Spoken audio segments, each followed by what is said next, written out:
Hello and welcome to Rebuild. My name is Michael Belch, and usually I'm joined by my brother Bradley, but he is just on his way home from work right now, and he will be joining us as soon as he gets back. Today we are very excited to have the opportunity and privilege to interview Jon Harris, and that's a name that some of you may know. He runs and heads up the Conversations That Matter podcast. Jon is also an author, a producer, and a cultural commentator. And so, Jon, thanks so much for joining us on the show today.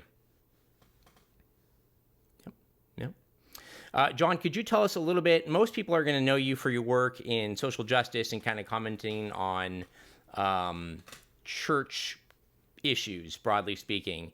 But also, you have a degree in history. Could you tell us a little bit about your interest in history and kind of what you've done in that area? Sure. Yeah, I actually have two. I have a bachelor's and a master's in history, and I thought about getting a PhD. I'm not sure that that's the wisest thing at this point, but I enjoy studying it. So sometimes you need to be in those academic environments to force yourself into putting the time in that you normally wouldn't force yourself to put in. So for my undergrad, I have a bachelor's in history from State University in New Jersey, Thomas Edison, and I would be considered more of an American history guy. I mean, I had to take courses that in other, you have to get a history degree, you have to take courses in world history and things like that. But and I had some courses on the history of the Middle East and things, but most of my interest was more American history, and that's where I spent most of my time. And then in grad school, I went to Liberty to work as a GSA there, so it's like a graduate assistant, and then also get a master's in history. And you can either be an Americanist or a Europeanist, and depending on your focus. Again, I was an American guy, so my field is somewhat narrow in a sense because I'm focusing most of my my efforts on one country. But you have to be somewhat well-rounded. You have to take some general courses on historiography and world history and Western history and that kind of thing. So I know a little bit about that, but I know a lot more about American history. And then you're considered, once you get into those upper graduate levels, whether it's master's and certainly PhD work, you're considered an expert on whatever your dissertation or thesis topic are, because that's where you put in most of your time, especially towards the end of your career. So I wrote my thesis on evangelicals and social justice in the 1960s and 70s and their influence upon, I tacked on kind of for current relevance, their influence on the current crop of pastors out there. But the cutoff was really, I think it was 2005 or something. I didn't, it's not really history, it's more journalism if it's too recent. So I studied that period mostly from like 1965 to 2005 and how evangelicals reacted to neo-Marxist ideas, and some imported them, some rejected them. And so that was fun because it wasn't something that, especially people from I think an orthodox biblical and then also conservative political mindset had studied before. At least, I mean, I'm sure they have, but I hadn't find anything. I couldn't find anything that was published from that vantage point. And so I felt like I was doing some pioneer work, and it was pioneer work that needed to be done because of what's currently taking place within Christianity and evangelicalism. And so it proved to be fruitful, and I've been able to build off of that and hopefully talk with some degree of knowledge about what's happening currently, having known what's happened previously. And so yeah, there's a lot I could say that's to commend history to people who want to study it. But for me, and as it relates to what people know me for probably on this podcast, it served to really help me understand the current move, because I can see parallels in a previous move that was made in the 70s. Mm-hmm. And I think also human nature doesn't change. And so when you study history, you're studying people, you're studying how people react under different circumstances. And those kinds of things are pretty universal. So Yeah. You mentioning looking for parallels in the past, and it reminded me of an essay that I read by C.S. Lewis about a year ago, and he was talking about how modern societies ought to go about making decisions. And he said, when we are looking at a situation now, all we have is our best guess or our best insight. We don't know the future, so we can't predict what's going to happen. And he said the only true mirror that we have to kind of balance or reflect ideas off of is looking to the past and seeing how similar ideas were carried out in the past and what effects those had. And so I was really stunned at the idea that history is not just something that we look at as, you know, interesting for the battles or even for the philosophies that developed, but actually as a mirror that we ought to use, not just can use, but that we ought to use as society. And that really was a helpful comment for me thinking about the place of history in Christian thought. Yeah, I think that's a good point. And he commended old books. He said people should read old books to critique modern thoughts. Not that people were superior in the past, but that it was helpful to not only gather the wisdom of the ages, but find perspectives that could critique modern weaknesses that we have grown accustomed to.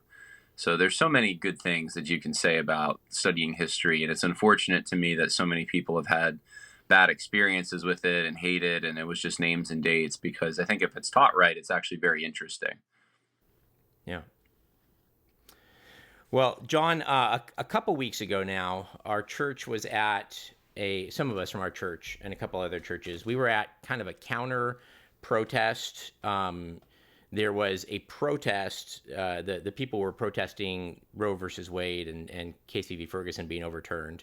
And so we wanted to go out and just provide a voice that said, no, some of us are happy about this decision that was made.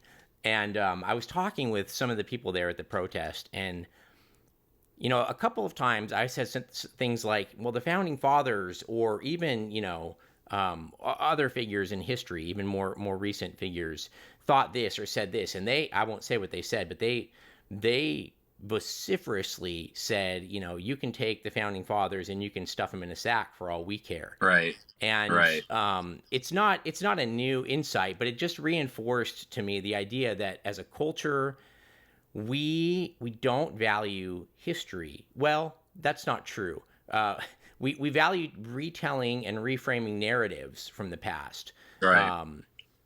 But at the same time, I know that in church contexts, we are very illiterate about history. I mean, I've been reading some into the Reformation and just been so blessed by reading what some of the reformers said, but also saddened. Like, I'm 40 years old. I almost went into the ministry. I mean, I was on staff at my church for 4 or 5 years, and some of the stuff that I was reading, I'd literally never heard of before.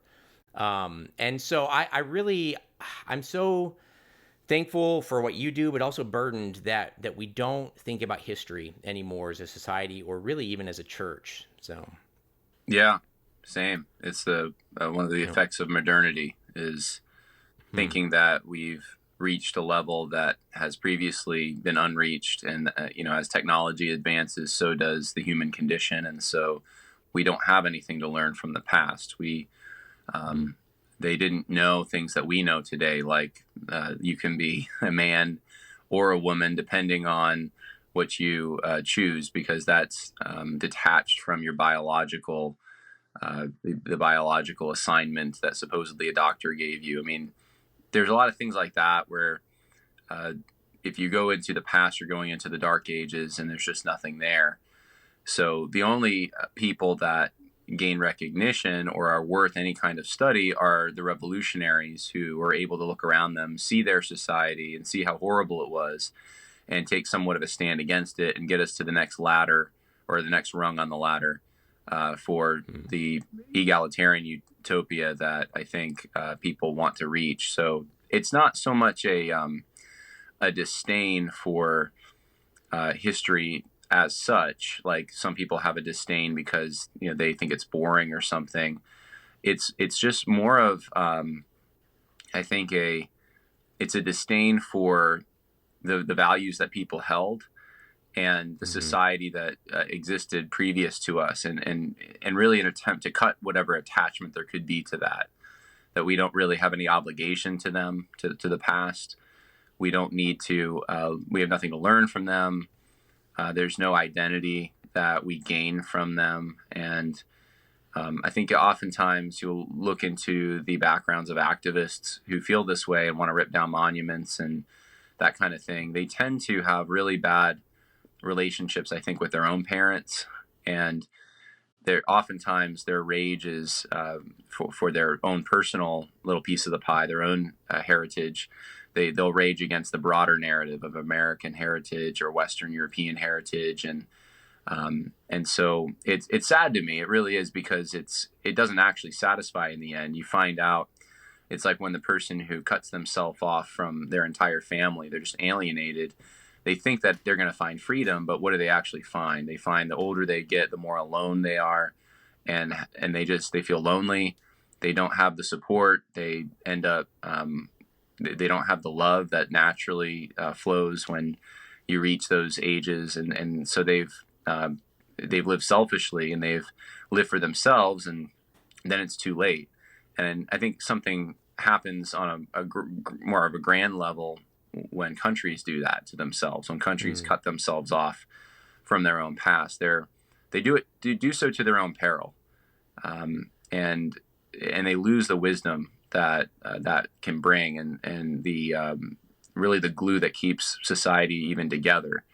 I mean, we don't share a common folklore, common songs, so culture and history kind of run hand in hand, and so there's just so many implications that I think we're seeing the fruit of, but in some ways this really is a unique situation. We haven't seen this before. It's natural, and it has been natural for thousands of years for people to pass down stories and to respect their where they came from, and to take some pride, to take some ownership of that, and to want to make your significant places that exist in your community look nice, and it just makes you want to treat things nice. But we've cut ourselves off to an extent now that it can almost only happen in modernity. We're distracted by our phones and by the present, and we're constantly looking into the future. We're living in the present, but if we have an eye, it's towards the future and what's going to happen, not what has happened.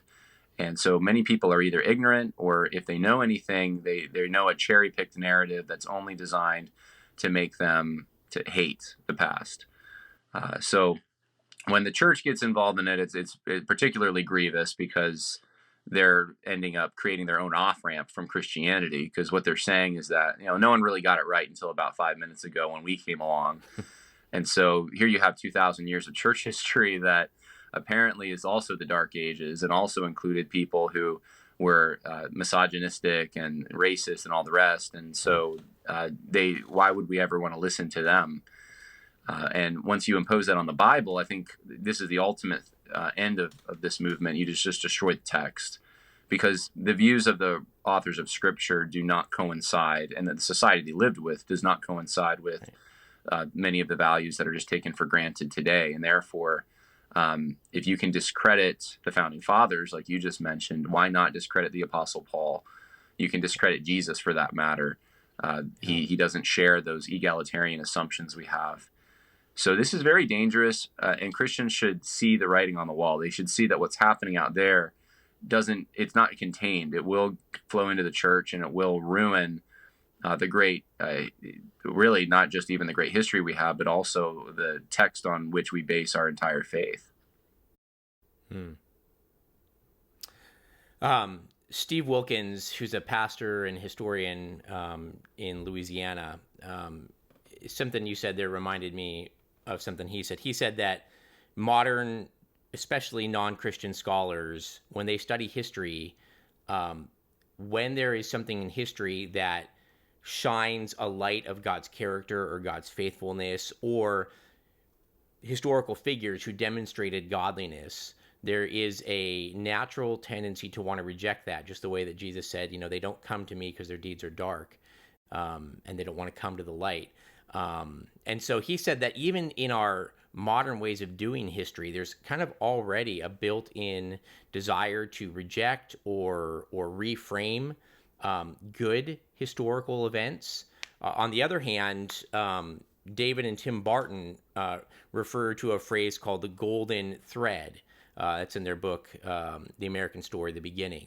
And so, one of the things that I think as Christians we need to do is to highlight God's character and his providence in the telling of history. And I wonder if there are one or two golden threads, just that they don't have to be even from a particular time. Just when you think of history, you think this is why we study history, because we see this golden thread of God's providence carried through. And any thoughts on a golden thread or two from history that stand out to you? Well, a common one that often historians who are Christians and very much in that more providential thinking about history bring up is the Pilgrims and their journey to the New World, and kind of just all the things that would have had to happen in order for them to make it and succeed and thrive eventually. And so they have a beam break on the way over. They're able to use the printing press on their boat to fix the beam. They end up being blown by a storm off course, but they end up landing at a place where smallpox had wiped out the local tribe that was there, and they had their harvest. They weren't around to eat it, so the Pilgrims could eat it. And so there's things like that I think Christian historians have pointed to and said, this clearly is the hand of God. When it comes to historiography is kind of like hermeneutics. If you study the Bible, there's a certain set of assumptions you bring. Historiography is the same way. There's rules to the discipline. And so one of the things that I think I've been trained in, and I try to be very careful of in my writings, is I don't want to impose on the historical record my own, at least in my research, my own assumptions of what God may or may not be doing, because I don't always know that, and it's very hard to find like a primary source unless you have a special revelation through scripture or something. And so I kind of make a separation, at least at this point, between the rules of the discipline, so the research itself that goes into that. When I tell a narrative, I'm going to tell you what happened, or at least as best as we can tell what happened, and then the significance of that narrative. So and I realize those two can flow into each other to some extent, but I do my utmost to try to, I don't want to stretch things. I don't want to cherry pick. That's what the other side does. Actually, they have their own eschatology and their own kind of vision of where society's heading. And then they retell, if they do tell any historical stories, they retell them in such a way that it serves a present political purpose. They're not actually after the goal of telling you what happened accurately. Their concern is, what can we use to somehow reach an objective we have currently politically. And so that's what I want to be careful of doing. So yes, in research, in looking at historical facts, I'm careful not to impose too much of a providential narrative on those things. At the same time, as a Christian, I do recognize that God is, his hand is, history is his story. And even if I can't always see exactly what he's doing or what it's leading up to, I know that he is at work. There's a quote that I really like from a historian that I've come to respect, Clyde Wilson. He says, history is not an expression of abstract laws or the record of progress. It is a description of the actions of men, of life, which in turn is an expression of the partly unknowable mind of God. And he's not a pantheist. He's just saying that that God reveals, he unravels his will kind of in history and shows you what where he's taking things and what he's doing. And so I think that the United States, the formation of the United States, all the ingredients that came together for this to take place, I do think that's significant. I do think that's special. I do think that it contributed to all kinds of things, like sending the world's largest missionary force to foreign places. I mean, and there's eschatological significance to those kinds of things. I do think that there was the gospel going to the Roman Empire at the time in which it did. I mean, this isn't really expressed in Scripture in specific terms, but I mean, during the Pax Romana, the Roman peace, you have all kinds of ingredients there that were able, just at the right time, they were there to allow the Great Commission to go forward quickly. You had roads that the Romans had just built. You had a common language that people now could connect with each other and speak, and trade routes now that, someone gets saved in one city and it'll go to another city and it can spread very quickly. Whereas before that, you didn't really have those things. So I don't think that's an accident. So yeah, I do agree with you that there's a sense in which history and studying history gets us closer to understanding, I think, God in a way. It's not Scripture, but it's the unfolding of His plans, and it's leading up to something. As Christians, we all, no matter what your eschatological stripe, we all believe that there's a time coming when Jesus Christ is going to come and reign, when He's going to suppress evil. There's a buildup. There's a judgment coming. So all these things are going to culminate, and so I just think history gives you an appreciation for that more, and we can see in our own, just looking around us, seeing the advances in technology, seeing communication advances, trade, all the rest of it. You can see how there's a kind of a globalist economy forming. There's sort of a setup already coming into being for an authoritarian figure to come around and take the reins of control for the whole world. Well, we know ultimately that's going to be Jesus Christ, and so so there's a lot of stuff like that we could talk about. But I think there is a providential aspect to it. I'm just careful, and I want to just caution and put that there that I just want to make sure that doesn't flow as much as possible into the tools of analysis, the actual or the rules of the discipline, the hermeneutics, if you will. So. You said something there that really it relates to something I was going to ask you. You said the eschatological view that we have is going to drive our interpretation of the past, and that seems very Lewis to me in that essay that we were talking about. But it's something I haven't thought about, and so the question I have is, we all need to be careful of this, but it's been surprising to me how the progressive church, if you can say church there,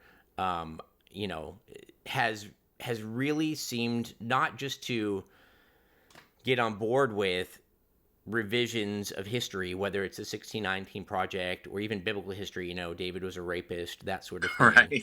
Right. It's been more than just kind of okay, well, that's history. We need to be honest about that. As I've talked with people who are very much more on the progressive side, there's almost like a reveling or an exultation in this idea that, all of these cherished stories are false, and that actually, almost any time of history that you could look at that had any sort of Christian or in the case of Israel, God's people, they were just as dark and horrible and evil as any of the rest of times in history. And I wonder if there's a relation between their view of where we're going and their desire to paint a majority of history in really dark and evil terms even. Man, I'd have to think about that more, because you're asking specifically about progressive Christians, I guess, and I can probably relate it to just secular progressives. They have kind of progressives have always had, it's kind of in the name, kind of a secular post-millennialism almost, if you will. It's almost like Francis Schaeffer, I think, said that socialism is a Christian heresy, and it is. The whole Hegelian dialectic is that there's just going to be this upward motion in history, and things will get better and better and better. And so, if you're a true progressive, then you think that there's going to be the triumph of really the human spirit. They even talk about it in those terms. They'll even say that the triumph of the human spirit, that humans can really overcome any obstacle. You see it even in that philosophy in very popular like Marvel movies. Even now, it's really in everything. It's in children's shows that humans might be flawed, but they're good and they're improving, and that's it actually coincides with the evolution, our ability to adapt. So eventually, we are going to create this Tower of Babel parallel that's going to usher in world peace and equality. And once we get rid of the haters and the ignoramuses who are trying to keep us in the past, and then we can finally have all those nice things. And so that's a secular view. I would think that Christian progressives are of a similar mindset. They're really just syncretizing that with their Christianity, so putting a veneer of Bible on top of it. But they kind of believe the same thing, that ultimately it's not going to be Christ's kingdom. And if it is, their Christ is a different Christ. It's this Christ that tolerates all these perversions and not even tolerates, celebrates. And so they're lumping, they're putting in with the progressives, and so that does probably affect their view as well, because the progressives, when they look at history, like I said before, it's the Dark Ages. It's this ladder that you climb up to where you are now, and then you can kick it out. You don't have to, you don't need it anymore because you already reached whatever height that you are at currently. And so they will often say, though, we have so far to go. So that there's a recognition that we're on this continuum, and we're going to get there one day. That's why they say we have so far to go. They do believe there's a destination at the end. There's an end point, and we'll get there. And they're positive to some extent about it. So their utopia includes the elimination, though, of all kinds of things, of national boundaries, of any ethnic distinctions that might exist, I suppose, or maybe for some of them now it's wiping out Western Europeans. It's the ridding ourselves of notions of fixed binary gender and all the rest, all the things we're seeing. I mean, that's all part of their agenda and that's where we're going. And so when they focus on history, they're going to try to locate figures and events that sort of foreshadow that event. So that's why I think even in our own context right now, like, who are the American heroes? You can think of who were they 20 years ago? Who are they now? Well, George Washington was a very big American hero. He was the quintessential American. George Washington's been pretty ignored. You don't hear about him anymore. He's not that important. And if anything, I was in Virginia. He's being attacked. His statues are coming down. Same thing with Thomas Jefferson. People that we saw at one time as being courageous, as these very disinterested leaders with high character. Those aren't the things we value anymore. Well, in their place, who's the substitute? Who's now more important than George Washington? Well, I can give you a hint. I mean, George Washington's birthday is no longer a holiday, but Martin Luther King Jr. has his own day, right? So you have someone like a Martin Luther King Jr. now becoming it's sort of a new founding of the country. He's now one of the bedrock heroes. And it's mostly because of the society around him that he challenged. And so it's almost like it almost becomes like a negative history where it's the rebels, it's the people that were advancing the cause, the egalitarian or just the social justice cause in any way, shape, or form at different stages. They become the new heroes. And so it doesn't matter that he was a communist. It doesn't matter that he was sexually perverse. It doesn't matter that he was a plagiarizer. For Christians, it doesn't even matter that he was a heretic. He deserves this status. And now we're seeing like Harvey Milk, like people like that are now becoming really important figures in American history. And at the times they lived, they really weren't that important except to a narrow community, like the LGBT community. But now they're gaining this national kind of recognition. And that's the only reason. It's not because the people that are telling the story are telling it for the sake of passing down a heritage or or social cohesion and trying to make sure a society is stable and has good examples to follow. And it's all really, I think, based on their eschatology of where they're going and who the pioneers of where they're going, who those people are.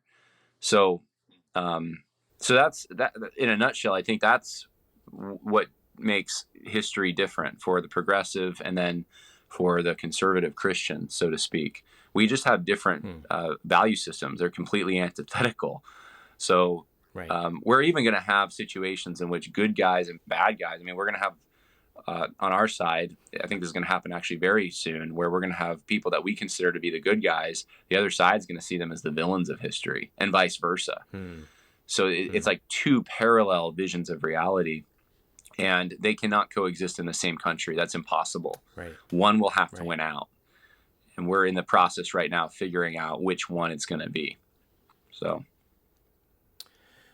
it's interesting because one of the frustrations that I have when I think about this is the fact that, as Christians, one of our values is trying to tell the truth, right? And so we want to be accurate and honest. And that would mean that we have, and even in the sense of history as a story is many, many stories of redemption, all built into one large story of redemption. And so, we are okay accurately and truthfully saying, that Jonathan Edwards had slaves, or, the founding fathers, they had flaws, et cetera, et cetera. And I think that it's warranted that we do need to make some concessions. We do need to not be revisionist and not whitewash history. But on the other hand, it feels like we're giving ground when we are simply speaking truthfully, because these truths end up being kind of twisted by the left. And, of course, America's been racist the whole time, notwithstanding the fact that one of the drafts of the Declaration of Independence soundly condemned England and King George for importing slavery into the colonies to begin with. But it seems like in our effort to be truthful, I just feel like I'm not going to not be truthful, but I also realize in doing so, we might be giving ground to that other side, like you're saying. Any thoughts or comments on that?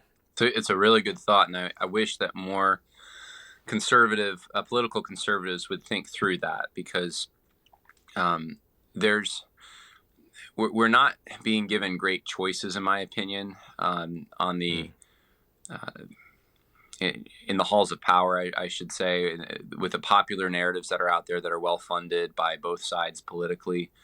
We're just not being given an accurate depiction, in my opinion. I mean, in 1690, actually, a good way to probably set this up would be you have the 1619 Project on one side, right?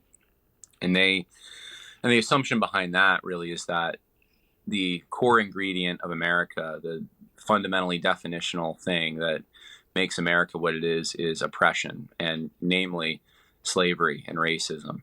And that just extends outward into misogyny and anti-LGBT and child labor and all kinds of things that they want to pack into this and say that's what America is by definition, which is a very abstract. It's not really, it's more theory, actually. It's more philosophy than it is history. But then they take the record and they can cite their examples of why they think this. And there's some examples that they cite that, frankly, and I'll just, don't take this out of context, anyone recording this, but they can, there's some things that 1619 Project gets right. There's no doubt about it in my mind. I mean, some of the things that they emphasize, like even the Revolutionary War, the War for Independence, and the role that, slavery or the issue of slavery played in that. It's a complicated thing. It's not, it's not, you mentioned something that's very true, that, Virginia, in one of the original drafts of the Declaration of Independence, that one of their gripes with England was that they wouldn't let them, cease the slave trade, essentially. But there's also other things that you could look at where the British came in. I live in upstate New York right now. In my region, where I live in the Hudson Valley, to give one example, the British, when they took over New York City, basically said any slaves that come to New York City are free. And that was one of the main things that got the population, one of the things, I don't want to say it's the main thing, but it's one of the things that got the population to side against the British.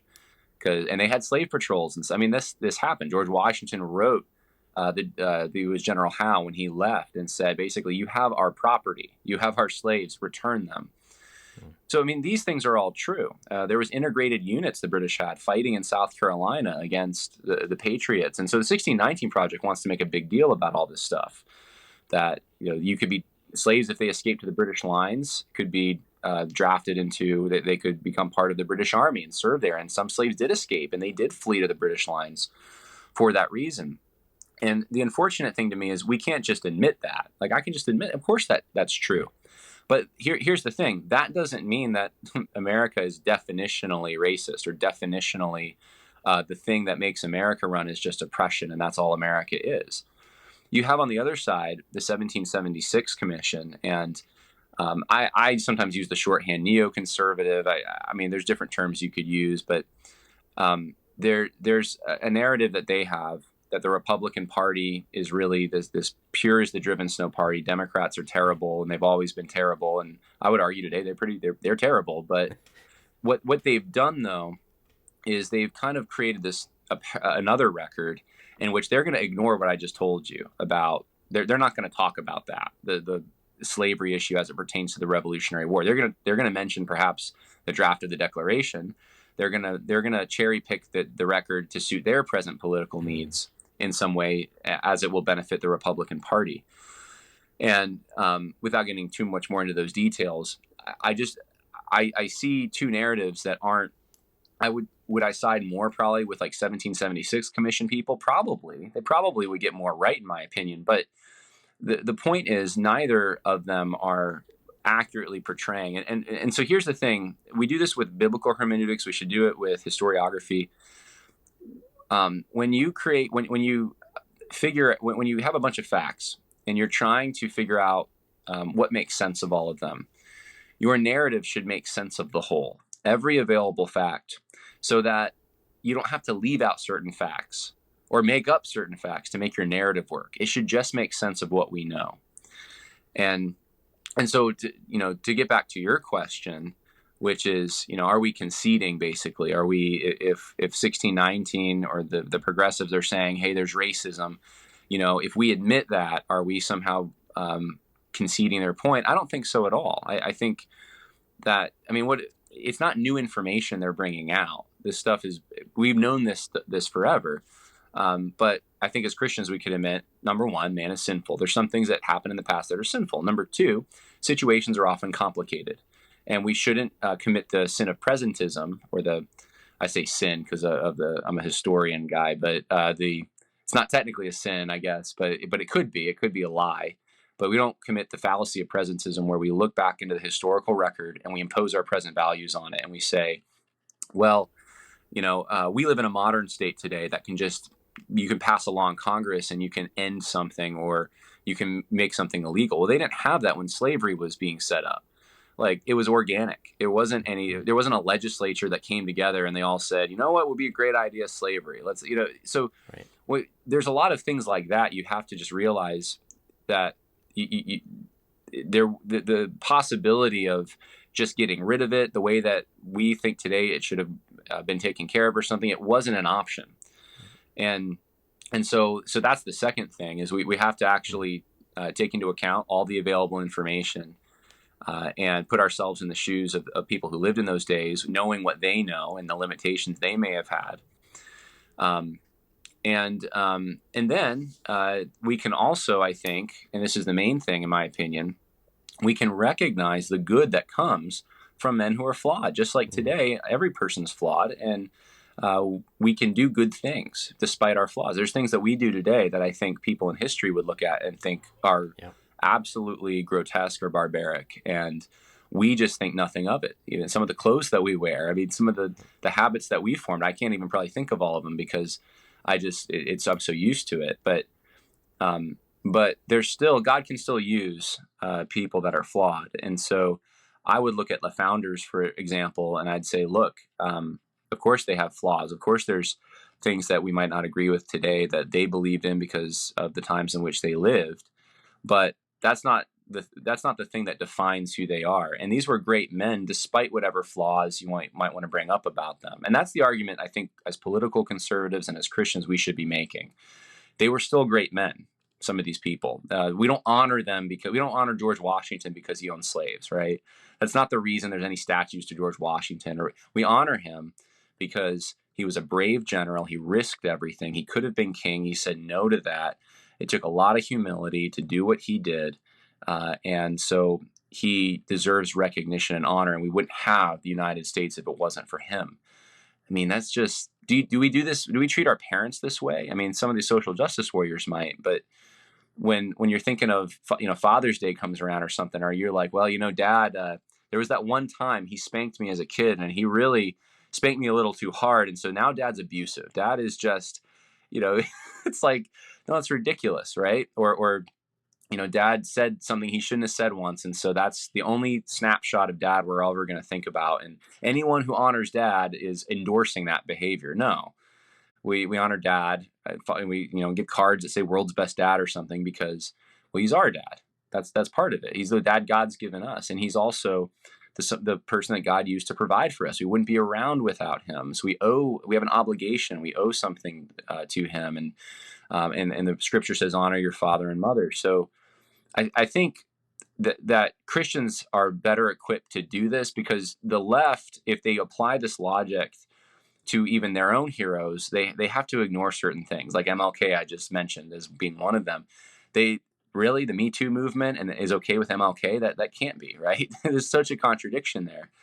But they end up having to completely ignore certain facts in order to make their narrative work. Whereas I think as Christians, we should just be able to be honest with the past and with figures who are flawed and just say, yeah, of course, that actually is, our worldview teaches us this. The Bible teaches us this. Look at the biblical characters. Look at David, a man after God's own heart. Guess what he did? He murdered and he he didn't rape. He didn't rape, but he did murder. So he committed adultery. And so I think Christians need to be involved in history more and making these kinds of arguments, because I'm not seeing them made. I'm just seeing the politicalization of history, and it's a sad thing to me. So, welcome, Bradley. You want to jump in on this? Yeah, I'm still getting my bearings with where you guys are at in this. You mentioned Christians have forgotten history. Have you guys talked about what can be done about this? Do you have any ideas about how we can, I don't know if it's make history more sexy, but make history more relevant to people? And even as you were talking, I was thinking, you brought it up. There's a certain recency bias with the people that we critique in history, right? So like we have maybe about a 300-year span of, bad, you don't see a lot of critiques other than just attacks on the Bible of guys like Solomon or King Xerxes, on the other side of the Jewish equation. You don't see a lot of critiques of those guys, but they were bad. So we have a certain recency bias. But in that, it's cyclical. I mean, they always say history doesn't repeat itself; it rhymes, or whatever the saying you want to throw in there. But how can we get people to view, Christians specifically, to view history as important, history as like God's word is specifically history, and tie what he says about it in God's word to historical accounts of it outside of God's word? How do we draw people into that? How do we connect dots there? Well, I think the reason that people aren't going back and labeling Xerxes a horrible person as much is just because we don't have a connection to Xerxes today, whereas we do have a connection to, especially in the United States, to English history and European history, and maybe by extension Roman history. So I have a friend who specializes in Roman history, and I've asked him about it because I said, what I see in American history and really throughout the English-speaking world is this crazed kind of attack on it. And is that happening in Roman history? And he said, yeah, it is. It is starting. It is happening. There's all these present historians who want to tell the truth now about Roman slavery, quote unquote, right? Or the truth, quote unquote, about Roman slavery and how horrible their society was. And so it's it, it, it is coming into those things, but it's the things specifically that we're still gleaning from, or we have an attachment to. I mean, we still owe a lot to the Romans. We're still marketing, pizza places are marketing using gladiators and stuff. So it's something that we have an attachment to. So I think that's one of the reasons that you don't see people going after Solomon as much and that kind of thing. But it's not to say it can't happen. And as I think attacks on the Bible ramp up, I think you might see more of that. So, like, how do you make people more interested in history when it's being vilified like this so much? Well, I think it's easier sometimes to put things in smaller, to give smaller examples. How do you cultivate a family identity, right? Why would someone want to study their family? Kid growing up, let's say, didn't have the greatest childhood or something, or they have been told by their college professor that their family is so terrible, and they now have this really bad rap about their family. Well, how do you kind of undo that? How do you try to challenge that? Well, I think that it's listening first. It's listening to the stories of people that came before you. It's if you're a parent trying to take your kids to family reunions, take your kids to historical places that are significant, not just nationally or locally, but this is a place that's significant in your dad's and mom's life. This is where we met. Those things matter. That's history, even though it doesn't seem like it. That actually is. And so in so doing, what you do is you cultivate an identity there. There's an attachment now to the past. There's a shared experience there. There's it's part of people who now they know where they came from when they know these things. And life makes more sense. They can see themselves in a context. They may even recognize tendencies in themselves that are similar to relatives that they have. And so the short answer is it takes time and work. So it's the same way in a family. It takes time and work. You got to take your kids out. You got to, tell them, take time to tell them, to pass down those things. Heirlooms, that kind of stuff really, I think, helps a lot with history. We have it's a swinging bench kind of thing that my grandfather made in the 20s, or actually it would be the 30s. And, my dad, got it, painted it, and we still sit on it and swing on it and stuff. Like, those kinds of things mean something. So on a larger scale, I think it's the same thing. You do have to put time into it. My parents were particularly attentive to that. They would take us to national parks. Now it would be harder because now you got to cut through all the interpretation that's there. That's bad. But they would read good historical books with us. Generally, older books are better. They would watch good movies about history, discuss them. So all that stuff, I think, helped cultivate an interest in it for myself. If you let your kids just kind of do whatever they want, do whatever their peers are doing, watch the Avengers movies, and that's it, and you're not that that's wrong, and well, now it might be, not that all those movies are bad, but it's like, that you're not giving them anything really rich, and I think, like, that's where we are in society now. Like, there was who was it? Someone wrote an article in Evangelicalism recently. I think it was Kevin DeYoung, on Roe v. Wade, and his whole example was Star Wars. I don't know if you saw that. It was I haven't seen it yet. It was Luke Skywalker comes back from destroying the Death Star, and no one really cheers because, well, after all, they're just going to rebuild it. And it was a good article because he was saying people weren't rejoicing enough for Roe v. Wade overturn. But like, I had thought about it at the time, and like, Doug Wilson was sharing it. All these people were sharing it, saying this is a brilliant article, and I thought, but it's Star Wars, like. None of that ever happened. Why is he appealing to Star Wars? And it just occurred to me, that's because that's our shared experience now. We've all seen Star Wars. He couldn't appeal to something in American history. It would, like, the boys coming back even from World War II is not even a shared experience as much anymore. So I think it's, as a parent, get involved with that. If you're already grown up and, your parents didn't do that, that's fine. But just, you can start getting involved right now. You can start substituting maybe the time you would spend in that kind of entertainment with entertainment or reading books of things that actually really happened in real life. And so it's not, it's kind of like asking the question, how do you become more godly? Like, it's not an easy answer. It's trust and obey. There's going to be work involved in it, and cultivation that needs to happen, and locating good materials, and sifting through the bad ones. So Yeah, it's funny. It's funny you mentioned heirlooms. I was just having a conversation with a couple of friends because I just recently moved to Wisconsin, and part of the transition was I stayed with my in-laws, and their garage is full of. They're not heirlooms at this point, but there's a lot of stuff there. And I was talking about this with some friends, and they're like, yeah, my in-laws. If somebody dies in the family in South Carolina, they'll drive to South Carolina to pick up the dining room set, and then right. it just sits in their barn, right? So like, that's a family that really values the heirlooms, and he was saying this critically about the family, like kind of a hoarder mentality, and there is something to be said there. But we live in such an age where we don't keep anything; we just throw everything away, we replace things, and in the conjunction of that is we don't really value where we're at. I think what you were saying is exactly true. One of the questions I wanted to try and work in was something about the idea of place and the place that we live, and the value of the fact that God doesn't just put us in time.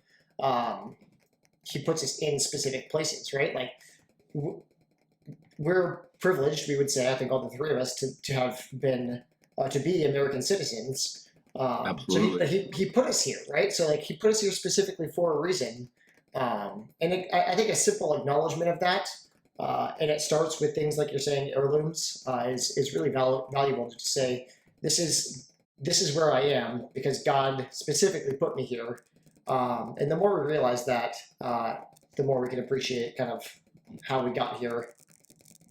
Yeah. There's not really a question there. Yeah, it's a good point. I agree totally. John, I have a really practical. This will be my last question, I guess, and it's something that I thought about as we were talking. So it's not one that I sent you earlier, but a really practical question that I think a lot of Christians are facing when it comes to history. And to set it up, I'll tell a story of someone that I knew who was an elder at a church, and he's German. And when the vaccine mandates were just starting in the U.S. last summer, some people, actually, I'll just be honest, my wife posted a quote, and under the quote was a picture of a concentration camp in Germany. Right. And the quote was about, needing to remember liberties, or they're going to be seized, or something like that. And just seeing that picture on my wife's social media account caused him to stop being an elder at this church he was, because he was so overcome with grief and shame. And he said he and his wife were up multiple nights, all night, just overcome with the weight of grief and shame and terror over, the history of Nazism in Germany and their legacy on the world. And the practical question, and one that we're being forced to ask, is what should our relation to past events be as Christians? Are we to lament those? I feel guilty almost being proud of my American history, but is it does God expect us to kind of go through and grieve all the things of the past, and as they're dug up, maybe a new element of history is dug up that was terrible and sad, and are we to go through grief cycles, and are we to indulge those who are going through grief cycles? I mean, that's an intensely Christian devotional life and historical question kind of being smashed together. Do you have any insight that can help us think through that thing? My heart goes out to that couple, because that's stepping down as an elder from seeing a picture of a concentration camp is just is pretty drastic in my mind, and it sounds like there's some really deeper issues, and I don't, obviously without knowing more about the situation, Right. I can't say much, but I just that almost grieves me. I want to lament their lamenting. Yeah. I think So I'm going to do what I've done probably twice already and just break it down into a smaller unit here. I mean, it's the same with the family, I think. We're supposed to honor our father and mother. And some people, a lot of people now, most people where I am, come from just very sketchy backgrounds or just broken households. And it's, that's a hard thing. Sometimes you don't know really exactly what your heritage is. You're going to Ancestry to find out, right? And I think in those situations where, well, first of all, no family. If you go back in time, we all came off the same boat, and every family since we've come off that boat has done something wrong to other families. There's no perfect lineage at all. There's I guarantee every person living today is related somehow. Going back, one of their ancestors were involved in atrocities. That's just and I think Nazi Germany is more recent, so it's remembered more. Before Hitler, though, it was Napoleon, so it was the French. I mean, they were the bad boys of Europe, the arch, and you saw what happened with the French Revolution and the guillotine, and so I mean, it's like, how far back do you want to go? Should the Egyptians be lamenting what they did to the Hebrews and should? So I think there's a couple of things I want to say, and I don't know if I have the time to say all of them, but I think a healthy maturity. We're so sensitive, and I don't want to put this on the couple that you referenced because I don't know them, but I think in general, in my own observations of others who do similar things, there's a tendency to just be super sheltered and just, I mean, like, what do you think the world's like? The world, there's evil out there. We've been in Disneyland for a little bit in the United States. We've been protected from so much evil. We've had kind of a basic Christian moral structure in place that has benefited us greatly, but that's unique in world history. That's not something that's the normative. It is normal to have tyranny. That's human existence for the most part, and so I think we can't, if we forget that, and if we have this kind of this sheltered kind of fragile outlook, then I think those things affect us more than they should probably. The other thing is, if your parents or your family was participating in evil, let's say I have actually in my lineage, I know somewhere there's a horse thief. Am I responsible for that? No. I mean, I didn't steal the horse. So if I'm not directly participating in that, that's not really something that I need to be carrying with me as a burden. That's something that I can recognize was evil, that someone who shared some of my genetics did at one time, but I'm not responsible for it. And so I think that's something that we have to remember as well. Jesus himself was in the line of sinners. He himself, obviously, without sin, because of the conception that he had, that was miraculous. But he didn't spend time thinking about, oh man, the lineage of my mother. Look at all these sinners. That's not something I see ever in Scripture. I don't see that. Even all the things that the Jews did that were so terrible at times. I mean, cannibalism and idolatry and offering children to Moloch. I don't see future generations just, we lament that. What I see is the lamentation comes when we are participating in our ancestors' tendencies. The sins of our fathers have become our sins. They pass down because there can be families that have a certain tendency. They pass down these sins, and we've picked up the same habits, and then we apologize for it. Then we repent corporately. But I don't see generations later that kind of thing happening, or that even being commended in Scripture to do that kind of thing. So I think if it doesn't make sense for a family to participate in that kind of thing, I don't think it makes sense for a nation, which is just a big family.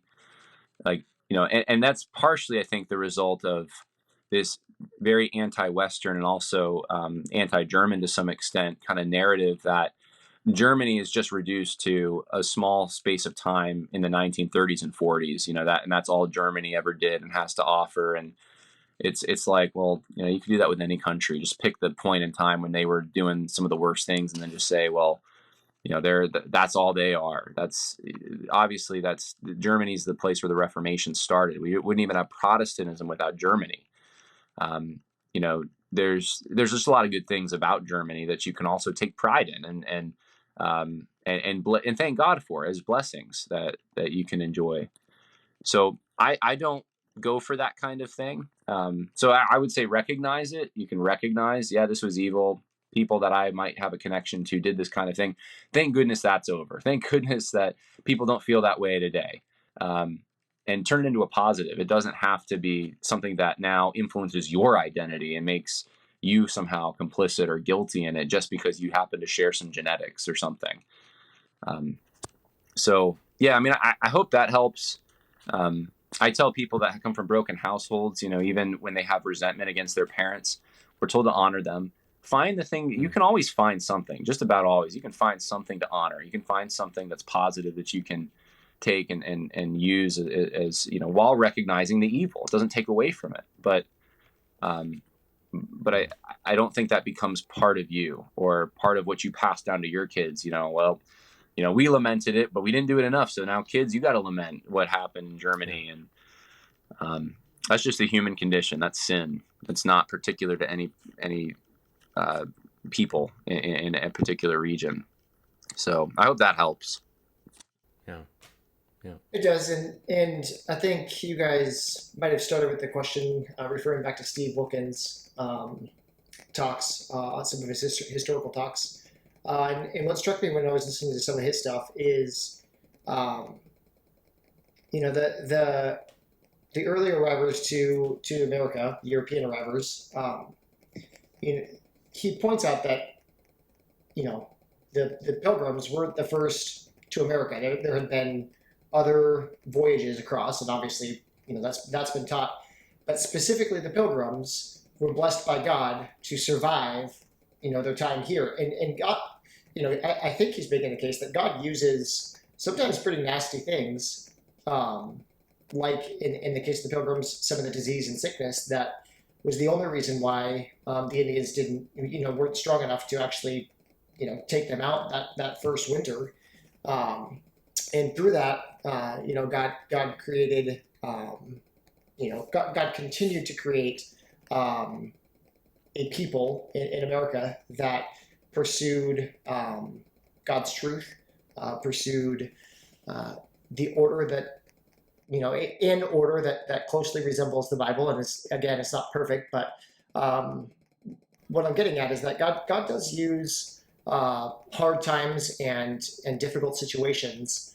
And when we neglect to see that God is using that for something greater, even if it's 200 years down the road, we get very we get very focused on, oh, well, of course I would never have done that. But big picture, seeing the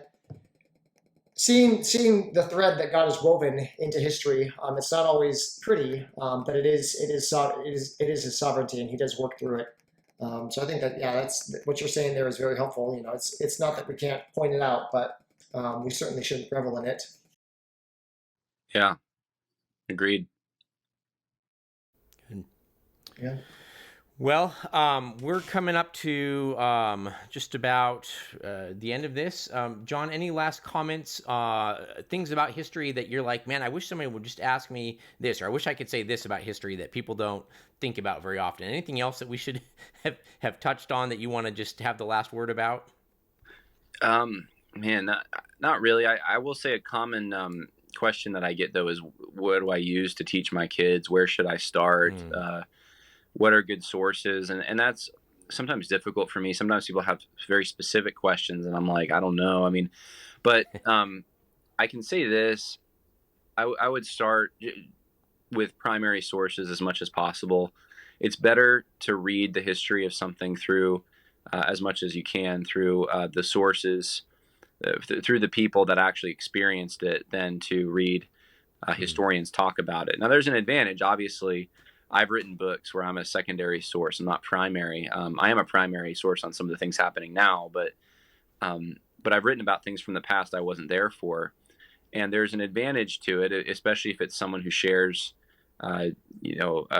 I think, a Christian understanding of reality, believes in objective truth, that kind of thing, then, and you trust that person, then you can sometimes skip a lot of the busy work, and you can understand better what's happened at a particular time in history, because the secondary source will do that work for you. But even if you're going to do that, I think it's still important to read primary sources. So, reading like George Washington's journal, or we were talking about the Pilgrims. You can read the Journal of William Bradford. You can read, the Mayflower Compact. You can read some of these documents. You can read, if you're studying the Civil War, read Lincoln's first inaugural. It's actually amazed me how many people study the Civil War and they never read the President of the United States' first inaugural address. It's like, that's kind of important. And so there's just a lot of documentation out there that you can read. The other thing is, I tell people, if they're looking for homeschool curriculum, I don't know exactly what's out there now and what's good and what's not.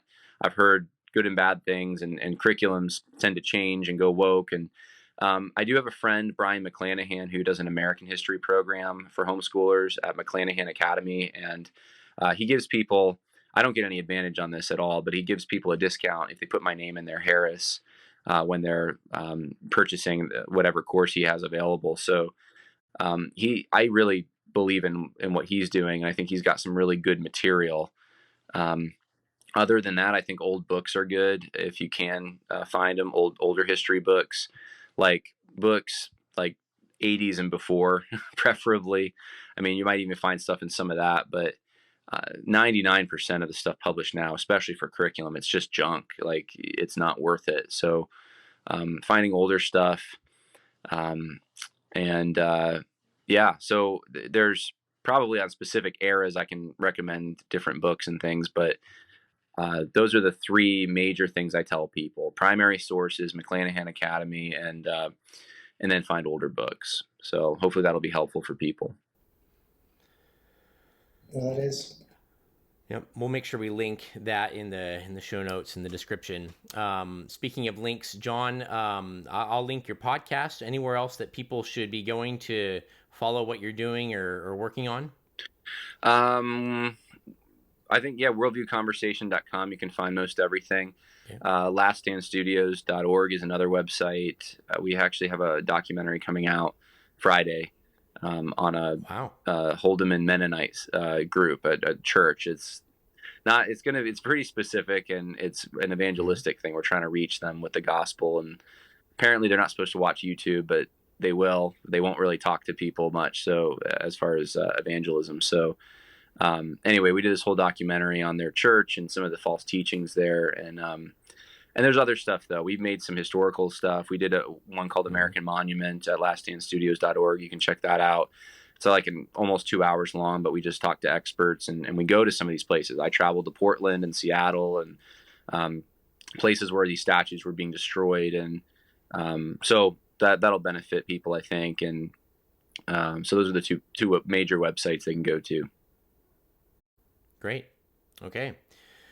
Well, Jon, really appreciate your time again, and appreciate your ministry apart from the conversation today.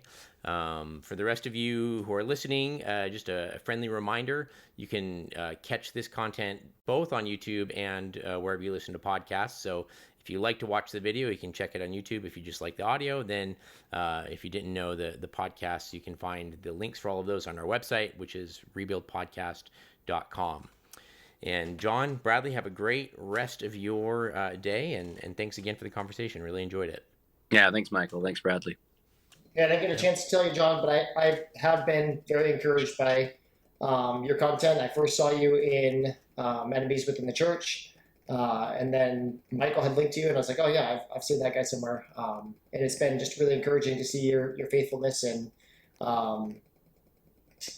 not just presenting information, but trying to be as balanced as you can, as honest as you can, and as real you can with it. So keep up the good work. I appreciate what you're doing. Thanks, Jon. All right, take care.